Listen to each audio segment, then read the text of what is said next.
Hello दोस्तों, स्वागत है आपका मेरे चैनल स्टडी ट्रिक में। मैं हूं आपका दोस्त ब्रजेश यादव। आज हम बात करने वाले हैं मुग़ल शासक और उसके बाबर के बारे में बात करने में। मुग़ल शासन के पहले शासक बाबर के बारे में, जिसने 1526 से 1530 शासन किया। और ये वीडियो देखने के बाद परीक्षा में एक भी प्रश्न आपसे छूटने, ये मेरी गारंटी। अगर इस वीडियो को आपने पूरे ध्यान से देख लिया 1 से 2 बार, तो चलिए दोस्तों वीडियो को शुरू करते हैं।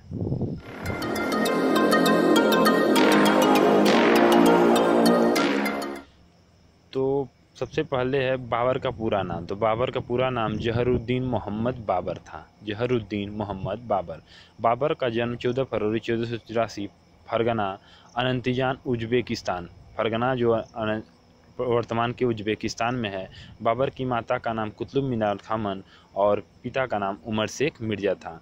बाबर पिता की तरफ से तैमूर का 5वां तथा माता की तरफ से चंगेज खां का 14वां वंशज था। 14 फरवरी 83 को इसका जन्म हुआ था। अनंतीजान उज्बेकिस्तान में, जो कि फरगना में हुआ था इसका, जो वर्तमान में उज्बेकिस्तान में। इसकी माता का नाम कुतुब मीनार खामन, पिता का नाम उमर शेख मिर्ज़ा, तैमूर का 5वां और चंगेज खां का 14वां वंशज था बाबर।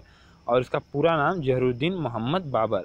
ये परीक्षा में पूछा हुआ है दोस्तों कि बाबर का पूरा नाम क्या है। तो क्या है? जहरुद्दीन मोहम्मद बाबर, बाबर का पूरा नाम है।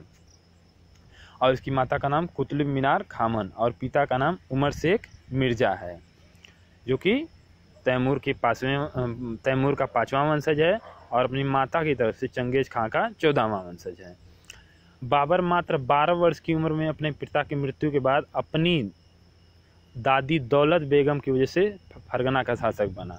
परंतु इसके चाचा जो अंकल थे, इसको मिलके कुछ दिनों बाद ही इसको अपनी गद्दी से हटा दिए और अपने उस जगह काबिज हो गए। फरगना की गद्दी हासिल कर लिए। बाबर ने 1507 ईस्वी में काबुल को जीतकर पातशाह की उपाधि धारण की।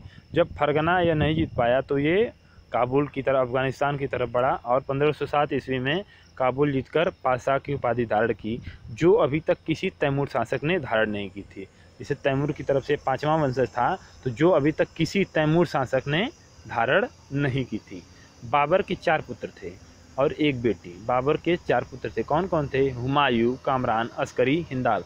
इसकी 3-4 बीवियाँ थी, तो इसके बीवियों के बारे में उल्लेख मैंने नहीं दिया हुआ दोस्तों। तो बाबर के 4 पुत्र थे, हुमायूं, कामरान, अस्करी, हिंदाल। और बाबर की एक बेटी थी जिसका नाम था गुलबदन बेगम। बाबर ने भारत पर 5 बार आक्रमण किया। बाबर ने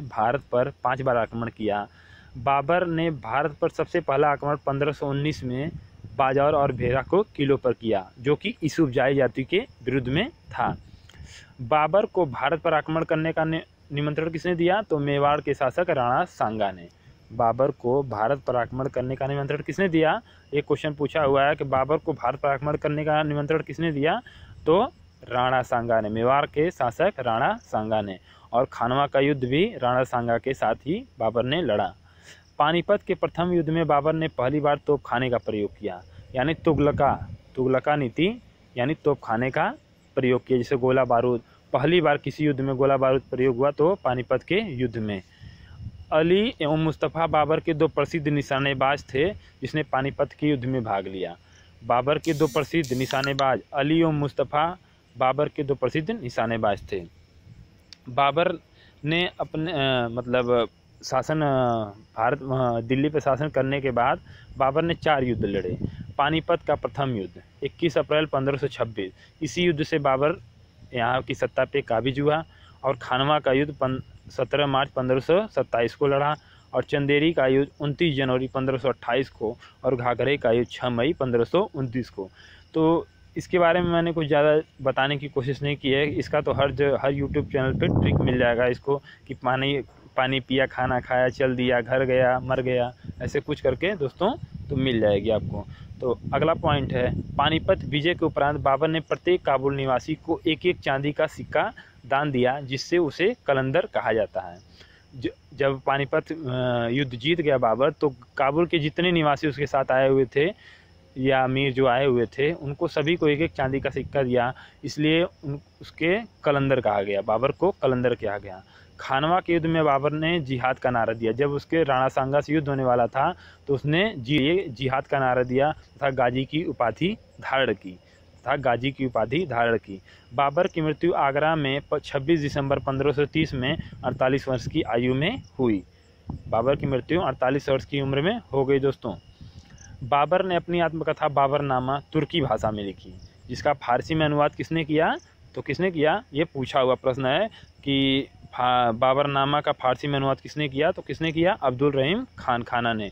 बाबर को पहले आगरा में दफनाया गया, बाद में उसी के द्वारा चुने गए स्थान पे हुमायूं ने उसको दफनाया। तो कहाँ उसने चुना था? काबुल में अपने आप को दफनाने की इच्छा जीवित अवस्था में की थी।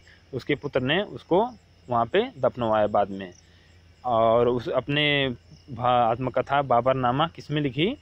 तुर्की भाषा में। इसे तुजु के बाबरी भी कहते हैं। बाबरनामा को तुजु के बाबरी। तो क्वेश्चन अगर पूछता है कि बाबरनामा का फारसी में अनुवाद किसने किया या तुजु के बाबरी का फारसी में अनुवाद किसने किया? तो किसने किया? अब्दुल रहीम खान खाना जी ने किया। और बाबर को सबसे पहले कहाँ दफनाया गया? तो आगरा के आरामबाग में।